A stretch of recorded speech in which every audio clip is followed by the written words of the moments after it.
BNP স্থায়ী কমিটির সদস্য জনাব মির্জা আব্বাস সহ আজকে আমরা খালাস পেয়েছি। এই মামলা মিথ্যা মামলা, সাজানো মামলা। গত 17 বছরে শত শত মামলা হয়েছে। বিএনপির চেয়ারপারসন, প্রধানমন্ত্রী, দেশনেত্রী বেগম খালেদা জিয়া সহ বিএনপির ভারপ্রাপ্ত চেয়ারম্যান সহ বিএনপির নেতা কর্মীদের অসংখ্য মামলা দিয়েছে, মিথ্যা মামলা। এই সকল মিথ্যা মামলা দিয়ে হয়রানি করেছে, কমিয়ে রাখার চেষ্টা করেছে।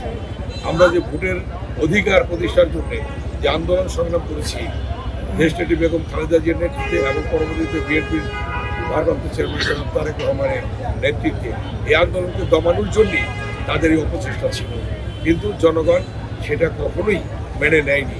যার কারণে একটার পর একটা মামলা দিয়েছে, অসংখ্য মামলা দিয়েছে এবং দেশনেত্রী বেগম খালেদা জিয়াকে মিথ্যা মামলা, মিথ্যা সাজা দিয়ে তাকে 6 বছর জেল কাটিয়েছে। স্লো পয়জনের মাধ্যমে তাকে মৃত্যুর পথে ঠেলে দিয়েছে। এভাবে কিন্তু হয়রানি করেছে। বিএনপির ভারপ্রাপ্ত চেয়ারম্যান জনাব তারেক রহমান বিদেশে অবস্থানকালে তার নামে মামলা দেওয়া হয়েছে। এভাবে কিন্তু হয়রানি করা হয়েছে। আজকে আপনারা জানেন এই গত 17 বছরে মিথ্যা মামলা দিয়ে আমাকে 11 বার জেলে যেতে হয়েছে।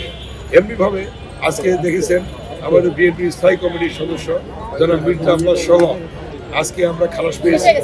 এই মামলা মিথ্যা মামলা, সাজানো মামলা, হয়রানিমূলক মামলা। RICL TMX, যুগের পর যুগ স্থাপনা থাকে মজবুত। অতএব এই মামলা দিয়ে কখনো দাবিয়ে রাখা যাবে না।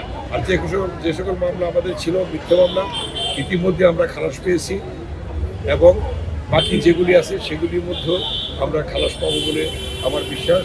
কারণ এই মামলাগুলি অনৈতিক, মিথ্যে, সাজানো, হয়রানি।